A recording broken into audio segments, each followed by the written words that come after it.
Good morning or afternoon, Anne. It's three Good afternoon. o'clock. Yeah.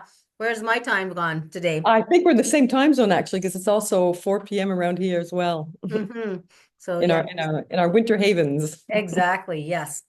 One of Hmm. the fabulous things about being a life coach or a business Yeah. coach, Yeah. Yeah. being able to work anywhere in the world. Yes. Yeah. And our clients, even my clients even appreciate the change of scenery actually, because they get to see they get to, take a holiday from my office as well, and they hear the Yep. birds chirping, and it makes its way in the conversation actually. So it's quite funny.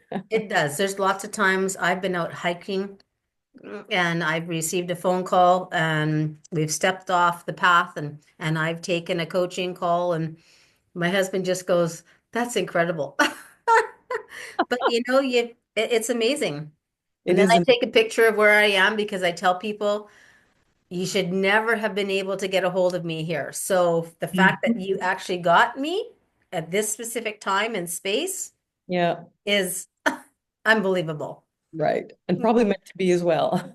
Yes, absolutely, for sure. And so tell us a little bit about yourself and what type of coach are you, other than I, a trauma-informed coach? well, I consider myself as a coach, just as I consider myself as a yoga practitioner. When you coach, and it's and I was reflecting last week, I was on this webinar with this person who was talking about, executive coaching, and she says at the end of the day, what does executive coaching means? It means nothing because, Right. you just look at any coaching conversation and it always overlaps with other dimensions of your life, regardless whether you're, a C-suite Yeah. client or a mid-management or just, a simple person just wondering what to do next with their life. It always so I think that, I like it when the barriers are very fluid and, and porous, because we're very complex human beings, and we bring everything in our everywhere we are. We're like turtles, carry everything with us on our back everywhere we go. Isn't that the truth? Mm. Yeah. Okay. Well, I know you took the trauma-informed coaching. Yes, How long yes. ago? It was during COVID actually. It was during COVID, so it's about 5 years. It's going to be 5 years actually. Right. Oh, Yeah. boy, that goes by fast. I Yeah, know. yeah, and I think it was a turning point in my coaching career, because it brought that extra dimension, and it sort of answered all sorts of questions that were sort of, pre-verbally floating around in my mind, and it just nailed down a couple of things that I noticed, and we've had conversations before, you and I, and it just, I just find it really does inform my non-trauma informed coaching. Because again, coaching is porous, and coaching and coaching is it's an emergent practice as well. We in coaching trainings, way back, we learned about how to, have a coaching conversation, you contract and this and that, you come up with a solution. But then again, sometimes, in organic conversations, it doesn't always happen that way. And Yeah. what's important is to really, sit with our coachee and give them that space, and just, let what needs to be present.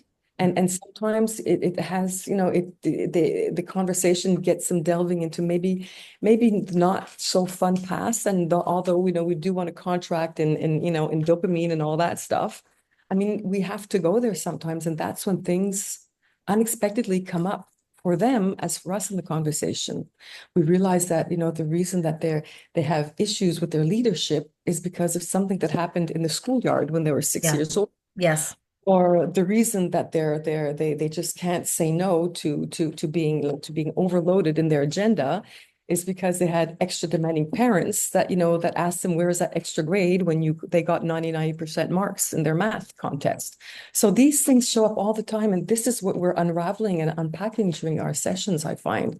And the trauma informed, and although I don't label my business coachees as trauma, but I hmm certainly see, and we certainly do agree, in the conversation, that they are conditioned by very adverse experiences that they had, either childhood, freshman years, or even in their early corporate life. Yeah. and dealing with people who have their sets of issues as well. So just getting, untangling all that is what makes, the trauma-informed notions that we have so fruitful. Exactly. So I'm going to backpedal a little bit here. So Sure. I want people to be aware that you were already a certified coach before Yes. you came and did our trauma-informed coach Yes. Yes. certification. Mhm. So Anne and I actually met in 2012, I think it was. Yeah. Yeah. 2012. Yeah. We met in Yep, Turkey. in Yeah. Turkey. Yeah.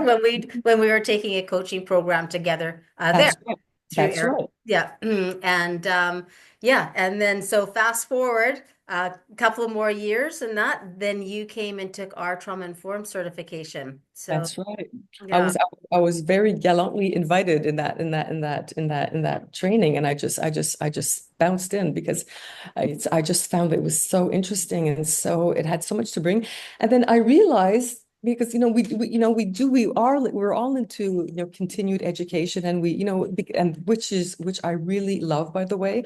I think it keeps the momentum going in our in our yes. in our growth process, and it just brings back notions that we've thought about or heard about. It just brings them alive again. And just like the way, returning from a spiritual coaching session, oh my God, we can go this and do this in a conversation. And the same way after the trauma informed coaching, I just, oh my God, this really shows up in the conversation. And oh, we can really go there. And and clients, if we hold that safe space for them, they will engage us on that path, and they will invite us there, and then we can really do interesting work, Absolutely. and self-awareness work, and just even getting them, somatically aware, what's going on when my mouth goes dry, and when I walk in my office and my stomach is churning, what's happening right now. So just realizing that their nervous system is telling them a story, and remembering what story it's telling them is really, it's groundbreaking in the conversations that we have with them, and it really supports them in moving forward. Yeah. And even by acknowledging, because they don't even, they haven't had time to reflect on this in some cases, or they have done in a therapeutic setting. But then again, in this setting, which is not therapeutic, but which is really about, how do we move forward, is really interesting, is really, and is really, it really is helpful for them. I don't know if I'm making sense in my conversation, No, but it absolutely you are. But I think really it's moves really them it's forward. yeah, I think it's really good to be clear that as coaches, just regular coaches, prior to us becoming a trauma informed coaches, it's we don't know what we don't know.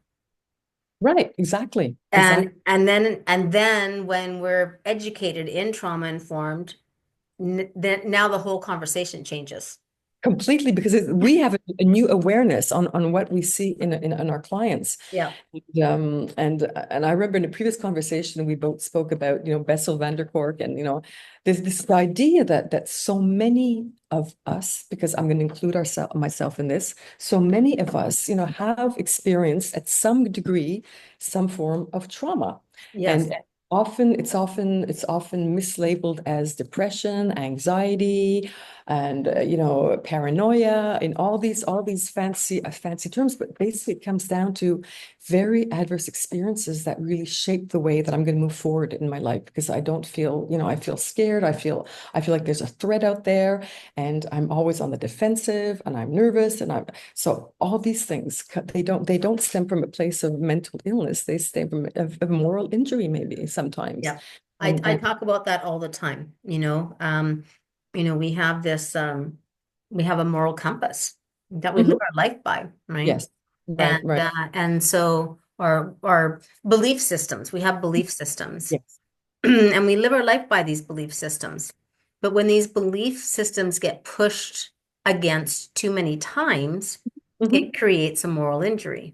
Exactly, exactly. And sometimes, we even, we revisit, I revisit, like you probably do, I revisit their values in our conversation. Absolutely.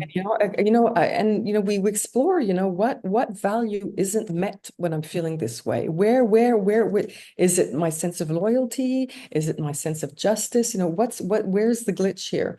And with their permission, sometimes we really examine their beliefs as well, because some of their beliefs could be challengeable, but it's not for me. It's not for me to judge that. It's for me to just, explore with them and go diving and delving and mining in that territory. Yeah, And sometimes they are stuck with beliefs that do not serve them. So exactly. do we dismantle that? How do we unpack it gently? Because we're not about, we don't want to, that's not our job, but just to create that awareness and see how, knowing now I know that it's there, how can I deal with it? And how can I bring this into my work, into my leadership, into my productivity, into my desire to move up the corporate ladder, or my desire to just, set boundaries with my peers or my superiors. Yeah. So yeah, it's such a fruitful, fertile conversation. Oh, I And know. I love yeah. it too. I mean, they're just, yeah, they're just fascinating to have Mhm. as well. Okay, I don't want this call to be very long. Okay, okay. I think it's just a great thing for us to be able to kind of step in, let people know what we're about, Yes, talk yes. to experienced coaches like Yeah, yeah. yourself that had Mhm. a very well-rounded educational body system prior to stepping into trauma informed. And just adding that additional layer to that certification Yeah. process for yourself. And yeah, and it is an additional layer, and it does, additional layer and additional depth, both. Yes, exactly. Mhm, mhm. So if you were to maybe give any words of advice for somebody that was already a certified coach and looking to do the trauma-informed coaching certification, any words of wisdom there? I said that it will open your eyes to things that you probably sensed were present either with yourself or the people that you transact with on a daily basis. But now you will have the words they will have the words and the tools to be able to deal with it way better. Nice. All Mhm. right. Wonderful. Well, thank you so much Thank for you. joining me today. My And pleasure. you have a fantastic rest of your holiday. You too. Yes. And we will talk again when we're back in Canada. I hope so. I hope so. Take care, Okay. Susan. Hi We'll to talk to you everybody. later. Have a Okay. fantastic evening. Thank Bye. you. Bye bye.